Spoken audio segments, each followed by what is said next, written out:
Alright, you're going to need to open up your title block, and what we're going to do today is we are going to use our tools, and we're going to make a diagonal line from the corner of your title block, okay, and we're going to find the middle of the screen.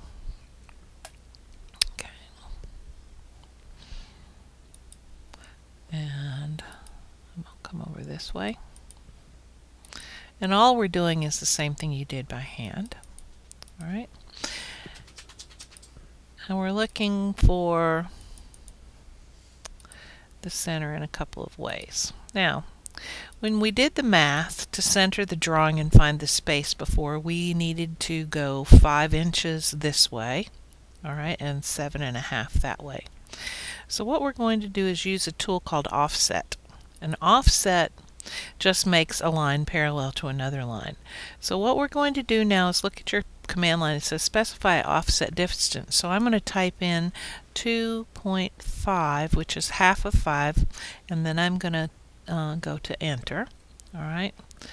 And I messed up something here because I think I put a comma instead. So just do it again. Offset. Specify your distance. It needs to be 2.5 and enter. Then it's going to say select your object to offset, and I'm going to choose this line, and I'm going to go down and click. I'm going to choose this line and go up and click. Choose this line, up and click. Choose this line, down and click, and I don't have to re-invoke that command. Now I've got the beginning of the rectangle that I needed. Now I need to offset again. Half of 7.5 was 3 3/4. So on this line where it says specify offset distance, type in 3.75 and enter. Select your object to offset, which is going to be the vertical line. Select it and go to one side, select it and go to the other side. Select it, go to one side, select it, and go to the other side. Now you can see where we're getting this box we're going to put our drawing in. And you can use some erasers. Now we don't need the diagonal lines because we've got this centered. So we know where the center of it is. We can use trim, and remember, trim and right click someplace not on a line and trim everything out till all you have is the space that you're going to do your drawing in. And what you've done is centered it completely in your space. All right? So I'm just going around trimming everything out. Now, the height of the front face is 2.5, so I'm at the right height. The width this way, or the length of it, is going to be 5. So what we need to do is go to offset. That's one way. We could put in 5 and offset this outside line over. Another way to do it is get your line, come over to this point right over here, the end point, snap, type in the number 5 and hit enter on your keyboard, except for be sure that you're straight. I was going at an angle and I didn't want to do that, so I'm going to delete that out and make sure that I am coming from this corner. I'm on that line going there. Now I'm going to type in 5 and enter, and notice it goes right to it. We said we were going to make this bottom thing here go up a ½ inch. Notice on the polar tracking I can see that that is a ½ inch, but you can also type in 0.5 and enter, and it's going to come right to that point. I'm going to come out a little bit right here just to mark that area at the end point there, so you can see it a little bit better. So that point where I turn the corner is where I want to go to. This is my top edge, but I have to come in an inch for that top piece. So I'm going to come from here. I'm going to come over an inch, and notice I can use my polar tracking and I can see it. That would be another way of doing it, if you can very well do that. If you have an odd number, it's easier just to type the number in because it would be more accurate, especially if your grid isn't matching what you want to put in there. And now I'm going to come to here, enter. I no longer need that little piece. I can delete it out, okay? And now you can see that we have that front view.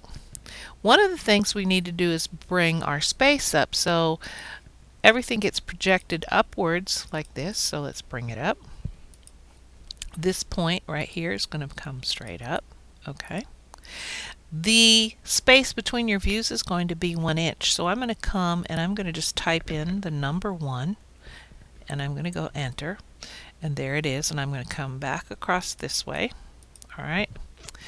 Now I don't need this line. There's nothing in there that says that needs to be in there, and I'm going to take that one out, and I'm going to take that one out. Notice I have my front face, I have my top view the way it should be drawn. I am going to put a 45-degree angle in here. There's a couple ways to do that. You know that if you have a perfect square, you could just come diagonally across. If you have your polar tracking angle set to 45, which this one is, you will see where it says polar 2 5/8 and 45 angle 45 degrees that I am indeed on a 45-degree angle, and so you need to be sure that this angle is 45 degrees for this to work. The miter line, you will take this point and you'll come over till it intersects and go straight down. All right, and this one's already on the outside edges, so that's where that is. I do need to show wherever there's an edge on my right side view, there would be an edge that comes off of here and comes into there. Now I have everything. I want to trim it out, so I'm going to go to trim. I'm going to right click my mouse button and I'm going to trim that out. If it doesn't come out, it might be that you just need to erase it. Okay, and we'll talk about that in a minute. So if things do not trim, then you should erase them. So I trim as much as I can. If they don't trim, then I'm going to come back with my eraser. I'm going to erase that, and erase that. If you look at this, I still got a couple things I need to delete here. Let's trim this off. Trim, right click, trim that guy, and that one needs erased. If they are already short lines, they won't trim, of course. And then I've got one more I got to get rid of. Trim. Now you can see that what I've got is, okay, that one needs trimmed because I've got a double line there evidently. Trim, right click, and trim. I have a top, I have a front, I have a right side view of an object. This is what an orthographic projection is, and this was the picture in your book. You did this by hand. It's perfectly centered on your page, exactly the way it's supposed to be. All right, there's a place that you would put your student name, and it should be in all caps from now on because we use capital letters in drafting, so you want to neatly type your name in there. And then I want you to try some other ones. Remember, you need to add together the depth plus an inch plus the height in this direction to get the box, outside box for centering, the width this way, the 1 inch space between the views, and the depth this way, and then divide that by 2 to center it in the middle of your page. So there has to be some math going on here, and unfortunately your whole life is going to have involved math, so if you don't like it, you just need to get over it. Alright, so now I want you to try this, and then I will give you another assignment to try after you master this. That's the end of this tutorial.